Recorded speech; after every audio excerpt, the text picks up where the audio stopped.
আসসালামু আলাইকুম, welcome to Nusrat fashion design. আজকে আমি আপনাদেরকে এই সুন্দর গলার ডিজাইনটি তৈরি করে দেখাবো। গলার ডিজাইনটি কিন্তু খুবই সুন্দর এবং খুব সহজেই তৈরি করে নিতে পারবেন।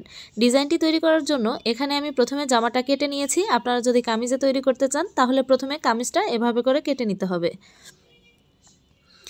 কামিজটা কেটে নেওয়ার পরে এখন আমি এখানে গলার মাপটা দিয়ে দিচ্ছি। এখানে আমি পুট গলা নিয়ে নিচ্ছি 2.5 ইঞ্চি, গলার লম্বা নিয়ে নিচ্ছি 3.5 ইঞ্চি। এদিক থেকেও 2.5 ইঞ্চিতে একটা দাগ দিয়ে দিব, তারপরে দাগগুলোকে মিলিয়ে নিব।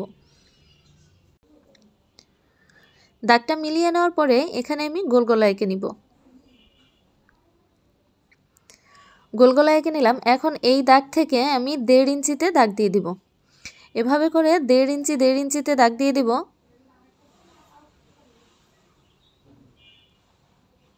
দেড় ইঞ্চিতে দাগ দেওয়ার পরে এখন এই দাগগুলোকে ভালো করে মিলিয়ে নিব।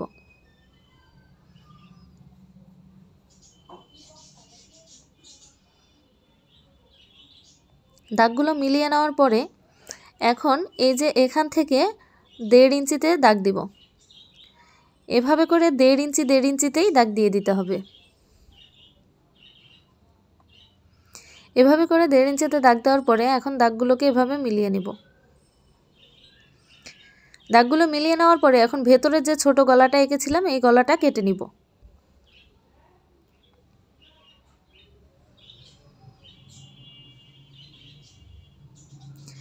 গলাটা কেটে নেওয়ার পরে এই দাগগুলোকেও কেটে নিব। বাইরে যে দাগটা আছে রাউন্ড করে সেই দাগ পর্যন্তই দাগগুলো কেটে নিতে হবে। এখন ভাঁজটা খুলেও মাঝ বরাবর কেটে নিব।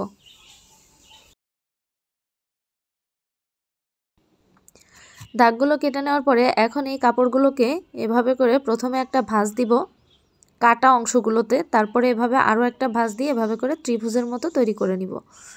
প্রথমে এভাবে একটা ভাঁজ দিব, তারপরে আরও একটা ভাঁজ দিব, দিয়ে এভাবে ত্রিভুজের মতো তৈরি করে নিব। এটা কিন্তু আমি কাপড়ের উল্টো সাইডে সেলাই যা করছি সব কিছু উল্টো সাইডে করে নিচ্ছি। এখন পুরো গলাতেই একইভাবে আমি কাপড়গুলো ভাঁজ করে করে সেলাই করে নিব। ভিডিওটা যদি আপনাদের কাছে ভালো লেগে থাকে তাহলে লাইক করবেন, কমেন্ট করে জানাবেন কেমন লাগলো এবং আমার চ্যানেলটা সাবস্ক্রাইব করে পাশের বেল আইকনটি অল ক্লিক করে রাখবেন, যাতে আমি কোনো নতুন ভিডিও ছাড়ার সাথে সাথেই নোটিফিকেশনটি আপনাদের কাছে পৌঁছে যায়। যারা অলরেডি আমার চ্যানেলটা সাবস্ক্রাইব করেছেন তাদেরকে জানাই অসংখ্য ধন্যবাদ। এভাবে করে পুরো গলায় আমি ভাঁজ করে সেলাই করে নিয়েছি। সেলাই করে নেওয়ার পরে এখন আমি একটা কোনাকুনি কাপড় নিয়ে নিব।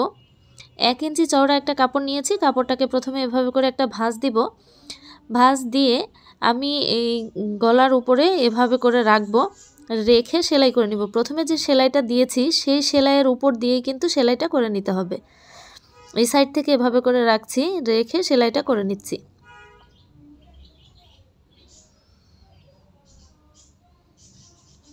এটা গলায় পাইপিং দিয়ে নিচ্ছি আমি, যাতে সেলাইটা খুলে না যায়। এভাবে সেলাইটা করে নেওয়ার পরে এখন এই পাইপিংয়ের কাপড়টাকে এভাবে করে ভাঁজ করে সেলাই করে নিব। ভিডিও সম্পর্কিত আপনাদের যদি কোনো রকম কোনো প্রশ্ন থেকে থাকে তাহলে আমাকে কমেন্ট করে জানাবেন, আমি আপনাদের সকল প্রশ্নের উত্তর দেওয়ার চেষ্টা করব। এভাবে সেলাই করে নিলাম, তারপরে আমি গলাটাকে আয়রন করে নিব। গলাটা আয়রন করে নিলাম, নেওয়ার পরে এখানে আমি ছোট ছোট 2টা ফিতা সেলাই করে নিয়েছি।